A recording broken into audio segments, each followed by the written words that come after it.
Geneviève Daumier avait 61 ans lorsqu'elle fut contrainte d'épouser un homme qu'elle n'avait jamais rencontré. Et le pire n'était ni son âge, ni les circonstances absurdes. Le pire était de savoir, avec une certitude absolue, qu'il comptait disparaître le lendemain du mariage, et elle ne pouvait pas lui en vouloir. À sa place, elle aurait fait de même. Geneviève était propriétaire de la maison Daumier, un domaine viticole familial, champenois, qui produisait du champagne prestigieux depuis 4 générations. Le domaine s'étendait sur 120 hectares de vignes impeccablement entretenues, un château du 19e siècle de 23 pièces et des caves souterraines où des milliers de bouteilles vieillissaient dans un silence absolu. C'était un véritable empire, fruit de décennies de travail méticuleux, d'un savoir-faire transmis de père en fils et de mère en fille, et de traditions jalousement préservées. C'était une femme d'une élégance naturelle, héritée de générations de raffinement. Ses cheveux blonds, grisonnants, étaient coiffés en un chignon classique. Ses yeux bleus pétillaient encore d'une intelligence vive. Sa silhouette élancée était le fruit d'un dur labeur dans les vignes, plus que d'une quelconque vanité. Elle portait des vêtements simples, mais parfaitement coupés. Chemise en lin blanc, pantalon tailleur, bottes en cuir d'une valeur inestimable, mais qui durait des décennies. Elle dégageait une force intérieure, une dignité que même les circonstances les plus humiliantes ne pouvaient entamer. Veuve depuis 15 ans, suite au décès de Philippe Daumier dans un accident de tracteur dans les vignes, Geneviève a géré l'exploitation seule. Ils n'ont pas eu d'enfants, un choix délibéré fait dans leur jeunesse, car tous deux étaient plus attachés à la terre qu'à leur couple. À la mort de Philippe, Geneviève a hérité de tout et a perpétué la tradition avec un dévouement frôlant l'obsession. Mais il y a 3 ans, le désastre a frappé. Une maladie fongique rare a ravagé les vignobles, détruisant près de 70% des vignes. La guérison a nécessité un reboisement massif, des traitements coûteux et des années d'attente pour que les nouvelles vignes arrivent à maturité. Geneviève a dépensé toutes ses économies, puis a contracté des prêts. Lorsque ceux-ci se sont avérés insuffisants, elle a contracté d'autres prêts auprès de sources de plus en plus douteuses. L'homme qui a fini par la mettre au pied du mur s'appelait Arnaud Leclerc, un homme d'affaires réincien à la réputation douteuse et lié au crime organisé. Il lui avait prêté 2 millions d'euros, les banques traditionnelles ayant refusé de lui accorder un prêt. Le taux d'intérêt était exorbitant, mais Geneviève était désespérée. Il lui avait promis un remboursement en 5 ans. Mais 3 ans plus tard, alors que ses vignes peinaient encore à se remettre de la catastrophe, elle devait désormais 3,5 millions d'euros et était incapable de rembourser. Leclerc aurait pu simplement saisir la propriété par voie de saisie. Mais il aspirait à autre chose, la légitimité. Sa famille était une famille de nouveaux riches, issus d'affaires douteuses. Il convoitait le nom Daumier, il rêvait d'un lien avec l'aristocratie champenoise. Et son neveu, Olivier, avait des ennuis. Olivier Monclerc, âgé de 26 ans, était recherché pour fraude dans 3 pays. Trader à Londres, il avait mis en place un système qui lui avait permis de détourner 12 millions de livres sterling à de riches clients. Découvert, il s'était enfui en France, où son oncle Arnaud disposait de relations suffisantes pour le protéger. Mais Olivier avait besoin d'effacer ses traces, d'une raison valable de se trouver à un endroit précis qui justifierait sa présence, si les autorités venaient le rechercher. Arnaud proposa un marché à Geneviève. Elle épouserait Olivier. Le mariage lui conférerait une identité légale en tant que gérant de la propriété Daumier, un prétexte pour séjourner en Champagne et une couverture en cas d'enquête policière. En échange, Arnaud effacerait la dette. Au bout de 2 ans, une fois la situation juridique d'Olivier réglée grâce à des avocats onéreux, il pourrait divorcer discrètement. Une transaction simple, 2 ans de mariage blanc contre l'effacement d'une dette de 3,5 millions. Geneviève refusa d'abord avec indignation. C'était du chantage, c'était illégal, c'était moralement répugnant. Mais Arnaud se montra patient. Il lui montra les documents de saisie, lui expliqua comment elle perdrait tout ce que sa famille avait bâti sur 4 générations. Il lui donna 1 semaine pour se décider. Geneviève passa cette semaine à chercher désespérément d'autres solutions, d'autres prêteurs, des investisseurs potentiels, n'importe laquelle.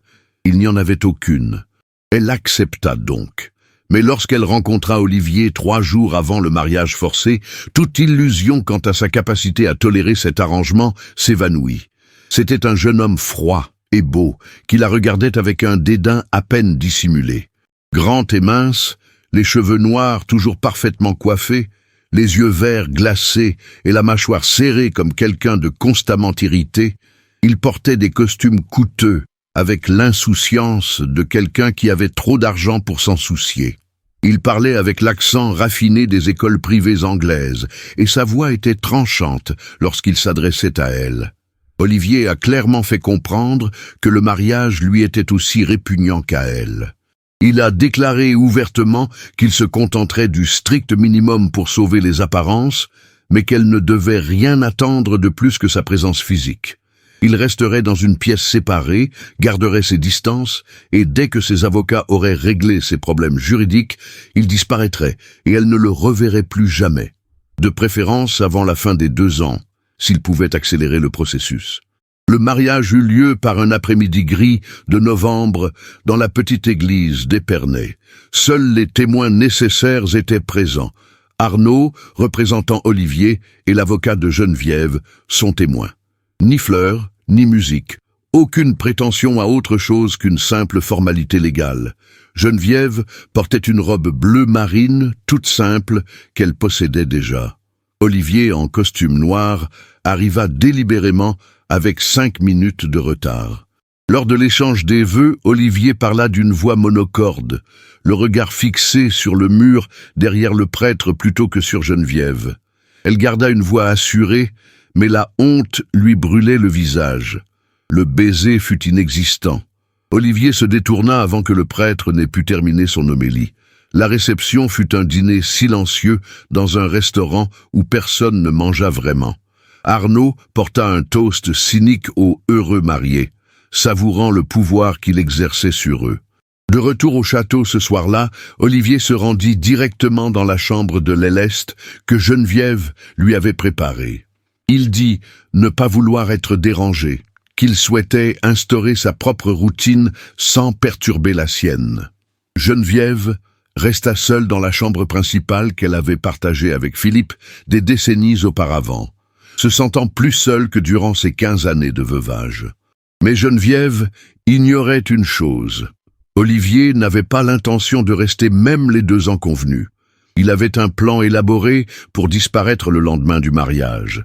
Ses contacts lui fourniraient de faux papiers, un passeport sous une nouvelle identité et un billet aller simple pour le Brésil, où l'extradition serait impossible. Il quitterait la France définitivement, referait sa vie et laisserait l'oncle Arnaud et Geneviève se débrouiller avec les conséquences. Olivier n'éprouvait aucune loyauté envers l'oncle qui l'avait manipulé, et il ne ressentait rien pour Geneviève, si ce n'est de l'irritation d'être pris au piège. Son plan était simple.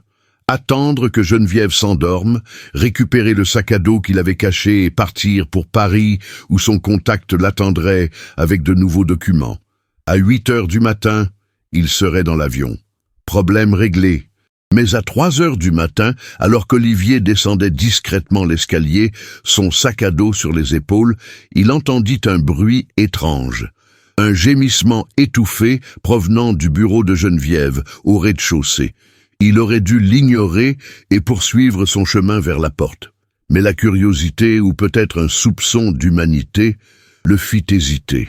Il posa son sac et alla voir ce qui se passait. Il trouva Geneviève effondrée sur le sol du bureau, consciente mais visiblement en proie à une douleur atroce. Elle était pâle, en sueur, la main crispée sur son sein gauche. Crise cardiaque, Olivier le sut immédiatement. Il hésita un instant. S'il appelait une ambulance, il perdrait sa chance de s'échapper. À Paris, il ne pourrait la contacter qu'à 9 heures du matin. Mais s'il partait et l'abandonnait, elle mourrait. Il n'y avait aucun doute là-dessus. Quelque chose en Olivier, quelque chose qu'il croyait avoir enfoui sous des années de cynisme et d'égoïsme, prit la décision pour lui. Il décrocha le téléphone et appela les secours. donnant l'adresse du château et décrivant ses symptômes. Puis il s'assit par terre près de Geneviève et lui prit la main. Il lui dit que les secours arrivaient, qu'elle devait juste tenir bon. Geneviève, malgré une douleur atroce, le regarda avec une surprise qui dépassait la souffrance physique. L'ambulance est arrivée en 12 minutes. Les ambulanciers ont stabilisé Geneviève et l'ont emmenée à l'hôpital de Reims. Olivier est resté dans le véhicule d'urgence, lui tenant la main pendant tout le trajet de 30 minutes. À un moment donné, en observant les moniteurs cardiaques qui indiquaient son rythme cardiaque instable, il a compris qu'il ne pouvait pas partir. Pas maintenant. Peut-être jamais. Geneviève a passé 3 jours en soins intensifs. Son infarctus était grave et a nécessité une angioplastie d'urgence et la pose de 2 stents. Les médecins ont dit qu'elle avait eu de la chance. Si le traitement avait été retardé de 15 minutes de plus, elle serait probablement décédée. Olivier n'a pas mentionné qu'il avait failli la laisser mourir, qu'il était littéralement sur le point de sortir lorsqu'il l'a entendue s'effondrer. Pendant ces 3 jours, Olivier ne quitta pas l'hôpital. Il dormait sur des chaises inconfortables dans la salle d'attente, se nourrissait de distributeurs automatiques et veillait avec une intensité qui le surprit lui-même. Arnaud appelait sans cesse, exigeant des explications, demandant pourquoi le mariage était si immédiatement menacé. Olivier envoya son oncle promener pour la première fois de sa vie. Il resterait jusqu'à ce que Geneviève soit stabilisée. Point final. Lorsque Geneviève se réveilla enfin complètement le 3e jour, la première chose qu'elle vit fut Olivier, endormi dans un fauteuil à côté de son lit. Son visage était marqué par l'épuisement et une barbe de 3 jours assombrissait sa mâchoire d'ordinaire impeccable. Elle était perplexe. Que faisait-il encore là? Il aurait dû partir, profitant de son urgence médicale chaotique comme prétexte. Quand Olivier se réveilla et la trouva en train de le regarder, un moment de gêne et de vulnérabilité s'installa entre eux. Geneviève lui demanda simplement « Pourquoi es-tu resté ?» Olivier n'avait pas de réponse satisfaisante. Il dit qu'il ne savait pas, qu'il aurait dû partir, qu'il pouvait encore partir maintenant qu'elle était stabilisée. Mais ces mots sonnaient creux, même à ses propres oreilles. La vérité, qu'il avait du mal à s'avouer, c'est que lui tenir la main pendant le trajet en ambulance, observer sa vie fragile à travers les moniteurs cardiaques, veiller sur elle tandis qu'elle luttait pour sa vie, l'avait transformée. Elle n'était plus une simple transaction commerciale. C'était une personne réelle qui avait failli mourir. Et il avait failli la laisser mourir par commodité. Geneviève passa 2 semaines supplémentaires à l'hôpital, puis sortit avec des consignes strictes. 2 mois de repos complet, pas de stress, un traitement médicamenteux rigoureux et des changements importants dans son mode de vie. Elle ne pouvait pas gérer le domaine viticole pendant sa convalescence. Normalement, elle aurait embauché un gérant intérimaire. Mais elle n'en avait pas les moyens, et puis, qui confierait un domaine familial, transmis de génération en génération, à un inconnu? Olivier les surprit tous deux en proposant ses services. Il expliqua qu'il resterait pour gérer les opérations courantes pendant sa convalescence. Ce n'était pas de l'altruisme, se justifia-t-il, c'était de l'intérêt personnel. Si elle venait à mourir, l'accord avec Arnaud s'effondrerait et il se retrouverait de nouveau dans le collimateur des autorités. Mieux valait la maintenir en vie et faire tourner la propriété. Geneviève, trop faible pour discuter et sans autre choix, accepta. Les premières semaines furent tendues. Olivier ne connaissait absolument rien à la viticulture, mais il était intelligent, adaptable, et possédait une longue expérience dans l'analyse d'entreprises complexes. Il étudiait avec acharnement les ouvrages sur le champagne, les dossiers de Philippe, les notes méticuleuses de Geneviève. Il se levait à 5 heures du matin pour parcourir les vignes avec le chef de culture, posant des questions à n'en plus finir. Il passait ses après-midi dans les caves à apprendre le processus de fermentation, d'assemblage et d'élevage. Alitée sur ordre du médecin, Geneviève tenta d'abord de tout gérer à distance, appelant sans cesse Olivier, remettant en question chaque décision, corrigeant chaque erreur.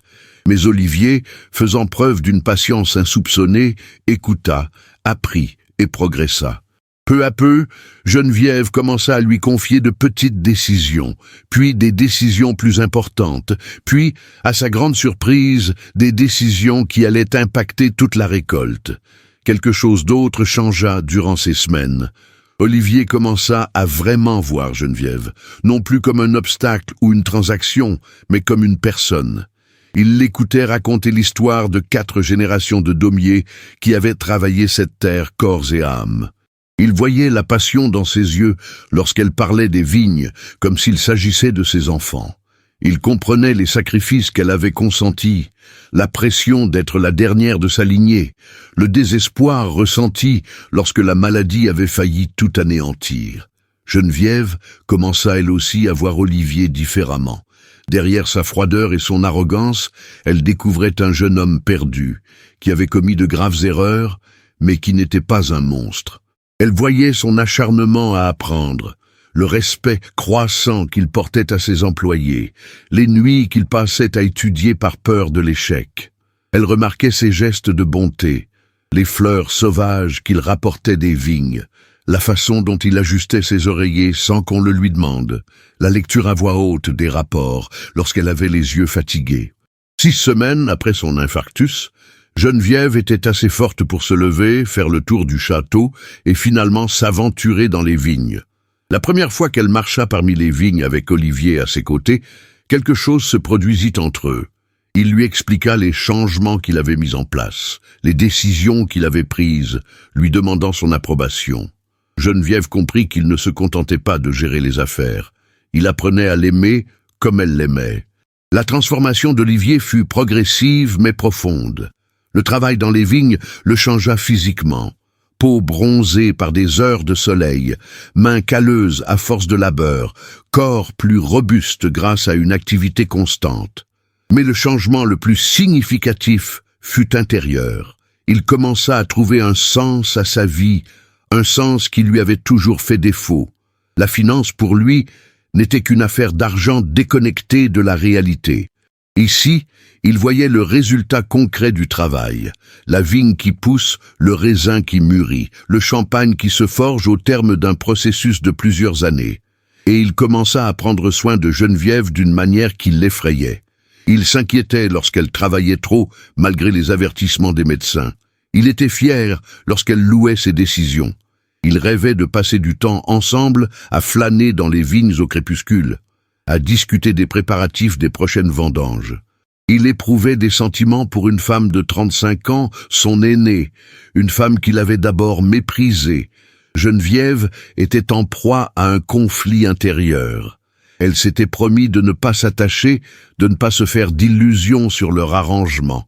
Mais il lui était impossible de ne rien ressentir pour cet homme qui lui avait sauvé la vie, qui avait tant œuvré pour préserver son héritage, qui l'avait transformé d'un jeune homme arrogant en un véritable partenaire. Elle se surprenait à l'observer travailler, admirant la concentration de son visage et rêvant de caresser les cheveux qui retombaient toujours sur son front lorsqu'il se penchait sur les plantes. Le changement de dynamique devint indéniable un soir de printemps, 8 mois après leur mariage forcé.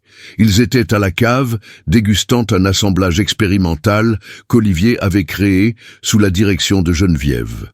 C'était la première fois qu'il participait à un assemblage, ce processus à la fois art et science qui définissait le style de chaque champagne. Geneviève le goûta et resta longtemps silencieuse. Olivier s'inquiéta.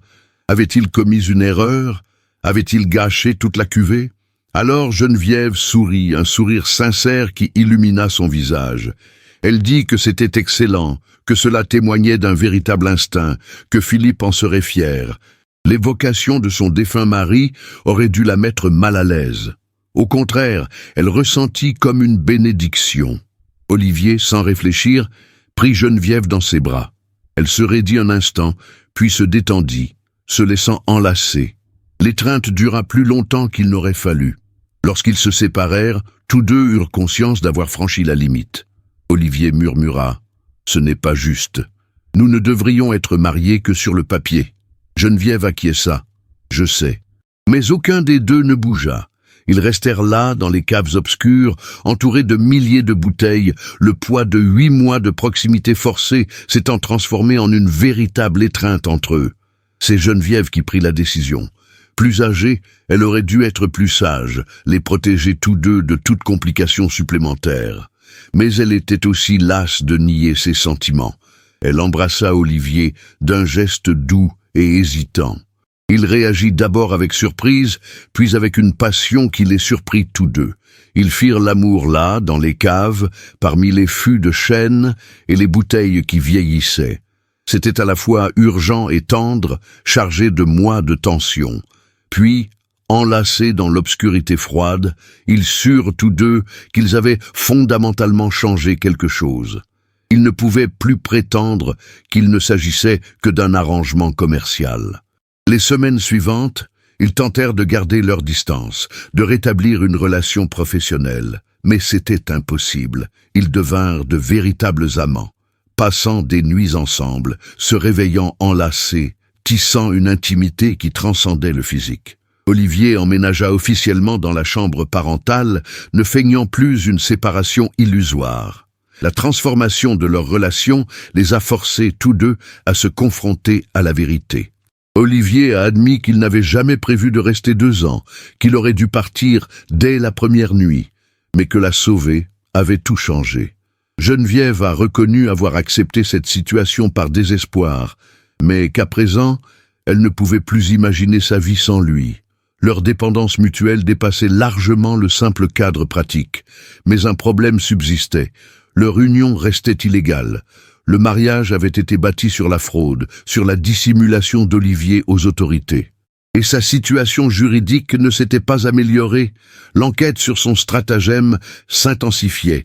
Interpol avait lancé une alerte rouge. Ce n'était qu'une question de temps avant que quelqu'un ne fasse le lien entre Olivier Monclerc, recherché, et le nouveau mari de Geneviève Daumier.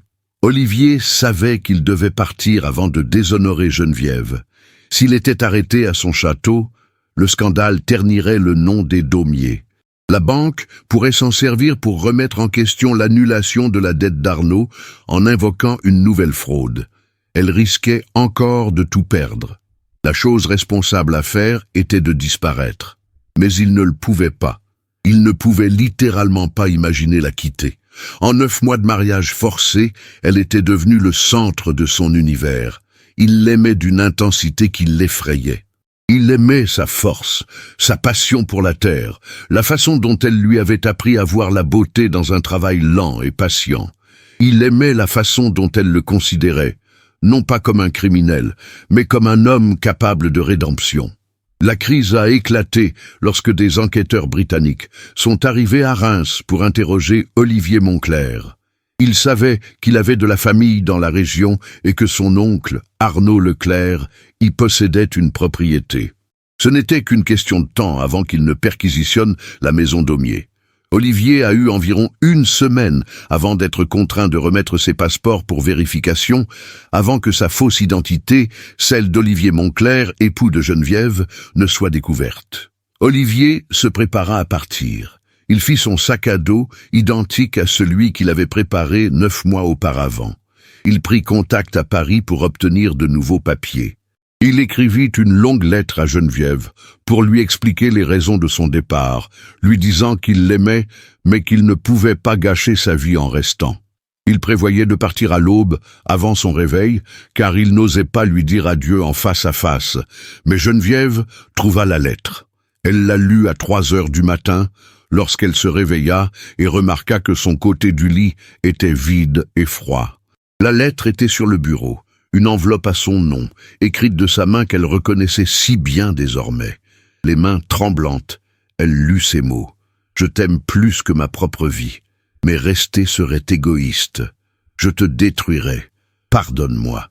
Oublie-moi. » Geneviève dévala les escaliers. Elle trouva Olivier dans le hall d'entrée, son sac à dos sur les épaules, ses clés de voiture à la main. Ils se fixèrent du regard à travers le hall qui avait vu défiler 4 générations de Daumier. Geneviève, les larmes ruisselant sur ses joues, dit simplement « Ne pars pas ». Olivier tenta de s'expliquer. Il devait partir. Il n'avait pas le choix. Des enquêteurs allaient venir. elle perdrait tout. Mais Geneviève secoua la tête. Elle dit qu'elle avait déjà tout perdu une fois, lorsque la maladie avait ravagé les vignes. Elle avait survécu grâce à la terre et à son héritage. Mais maintenant, s'il partait, elle ne survivrait pas. Car il était devenu plus important que la terre, plus essentiel que son héritage. Elle ne pouvait pas vivre sans lui. La confession a brisé quelque chose en Olivier. Il a laissé tomber son sac à dos et a traversé le couloir. Il a pris le visage de Geneviève entre ses mains et lui a dit qu'il ne pouvait pas vivre sans elle non plus, qu'il avait essayé de partir 9 mois auparavant et qu'il n'y était pas parvenu, qu'il essayait maintenant et qu'il n'y parvenait pas non plus. Mais rester, c'était la détruire. Comment allait-il résoudre ce dilemme? Geneviève proposa une solution radicale. Ils partiraient ensemble, non pas en fuyant, mais en affrontant la situation. Olivier se rendrait volontairement aux autorités britanniques.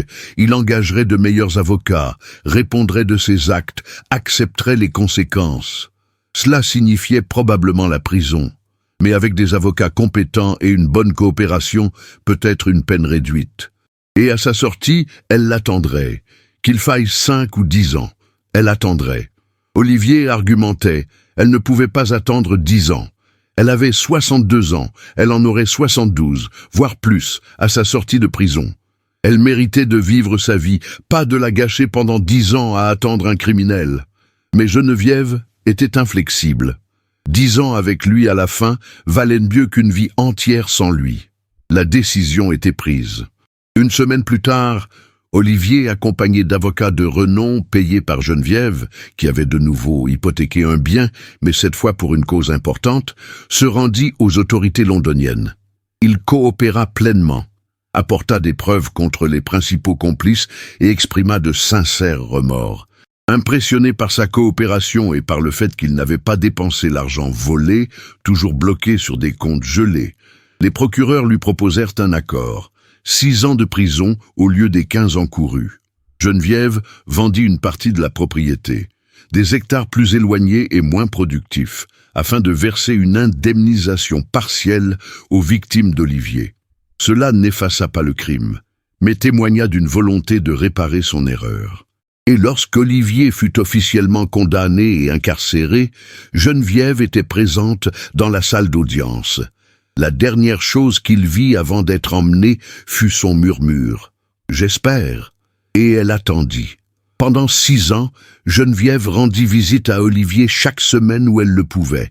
Elle lui écrivait quotidiennement, sur les vignes, sur les vendanges, sur la vie au domaine. Il lui répondait par des lettres, sur les livres qu'il lisait, sur le travail qu'il faisait en prison, sur le décompte des jours qui le séparaient de sa libération. Leurs lettres les soutinrent tous deux durant ces années de séparation. Geneviève avait 68 ans lorsqu'Olivier fut libéré après avoir purgé 6 années de prison. Elle l'attendait aux portes, ses cheveux désormais entièrement blancs, mais ses yeux brillants de la même intensité. Olivier avait 32 ans, plus mince, plus marqué par l'expérience, mais leurs regards se croisèrent au loin et il s'enfuit. Ils s'étreignirent là, devant les gardes et les autres visiteurs, et Geneviève murmura « Bienvenue à la maison ». Olivier répondit « Je n'aurais jamais cru avoir un foyer, mais tu en as un, tu l'as toujours été ». Ils retournèrent ensemble à la maison d'Aumier. La propriété était plus petite désormais. Geneviève avait vendu des hectares pour payer les avocats et les restitutions. Mais c'était toujours d'Aumier, produisant toujours un champagne, portant le nom de 4 générations. Et Olivier en faisait désormais légitimement partie, non par un mariage forcé, mais par choix et sacrifice. Ils se remarièrent, cette fois par choix. Une cérémonie intime dans la même église d'Épernay où ils avaient été contraints de se marier 7 ans plus tôt. Mais cette fois, il y avait des fleurs, de la musique, des larmes de joie. Lors de l'échange des vœux, Olivier regarda Geneviève droit dans les yeux et lui dit qu'elle lui avait sauvé la vie non pas une, mais 2 fois. D'abord en appelant une ambulance alors qu'elle aurait pu le laisser partir. Ensuite en restant fidèle, alors qu'il ne méritait pas sa fidélité. Geneviève répondit qu'il lui avait aussi sauvé la vie. en lui donnant une raison de se battre quand son cœur l'a lâché, en lui donnant de l'amour quand elle se croyait trop vieille, en lui donnant un but au-delà de cette vie terrestre qui avait été sa seule passion pendant 60 ans. Ils travaillèrent ensemble au domaine pendant les années qui suivirent. Olivier révéla un véritable don pour l'assemblage, créant des champagnes qui acquirent une grande renommée. Geneviève lui transmit tout son savoir sur la terre qu'elle aimait tant, et il l'assimila avec la gratitude d'un homme qui avait trouvé sa vocation.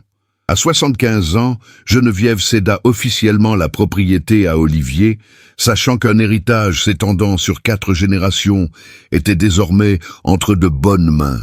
Leur histoire devint légendaire en Champagne. Un jeune délinquant contraint d'épouser une veuve plus âgée, qui projetait de s'enfuir, mais resta et trouva la rédemption dans l'amour et la terre. Les journalistes sollicitaient parfois des interviews. Ils refusaient systématiquement. Ce n'était pas une histoire à sensation. C'était leur vie, complexe, imparfaite et absolument réelle. Lorsque Geneviève mourut à 83 ans, Olivier en avait 48. Elle avait vécu 22 ans depuis leur mariage forcé, 18 ans depuis sa sortie de prison. Olivier était à ses côtés, lui tenant la main, lui murmurant qu'elle avait été et serait toujours l'amour de sa vie. Ses derniers mots furent « Tu es resté ». Cette première nuit, alors que tu aurais dû partir, tu es resté. Et tu nous as sauvés tous les deux. Olivier, les larmes aux yeux, répondit « Je ne pouvais pas partir alors, et je ne peux pas partir maintenant. Tu es devenu mon âme. » Geneviève sourit et murmura « Alors porte-moi dans ton cœur. Poursuis la tradition. Fais un champagne qui ferait la fierté des Daumiers. Et sache que j'ai attendu avec joie, avec gratitude, car la vie sans toi ne serait pas une vie. » Olivier continua de diriger la maison Daumier, perpétuant ainsi l'héritage de Geneviève. Il ne se remaria jamais. À la question de savoir pourquoi, il répondait simplement qu'il avait déjà trouvé l'amour de sa vie. Certains amours, lorsqu'ils sont assez profonds, sont irremplaçables. Seul un parcours de vie bien rempli peut leur rendre hommage. La vérité derrière leur histoire, c'est que leur mariage forcé s'est révélé être le destin sous une forme inattendue. Olivier avait prévu de partir le lendemain, mais en sauvant Geneviève d'une crise cardiaque, il a bouleversé le cours de leur vie. Et Geneviève, qui considérait l'obligation comme un fardeau, a découvert que parfois les fardeaux se transforment en bénédictions lorsqu'on les porte avec grâce. Ils ont prouvé que l'amour ne connaît ni âge ni circonstance, que la rédemption est possible même pour ceux qui commettent des crimes terribles, qu'attendre quelqu'un n'est pas gaspiller sa vie, mais y investir. Et que parfois, ne pas pouvoir vivre sans quelqu'un n'est pas une faiblesse, mais une force. La reconnaissance que les liens humains authentiques sont plus rares et plus précieux que tout ce que le monde peut offrir. Et que dire de ce jeune homme froid qui aurait dû partir? Il s'est fondu sous le soleil de Champagne, sous l'amour d'une femme qui a vu en lui un potentiel, alors que tous les autres, lui y compris, ne voyaient qu'un criminel. Il a trouvé un foyer, un but, la rédemption. Et il a prouvé que parfois, rester quand on a l'intention de partir est la décision la plus courageuse que l'on puisse prendre.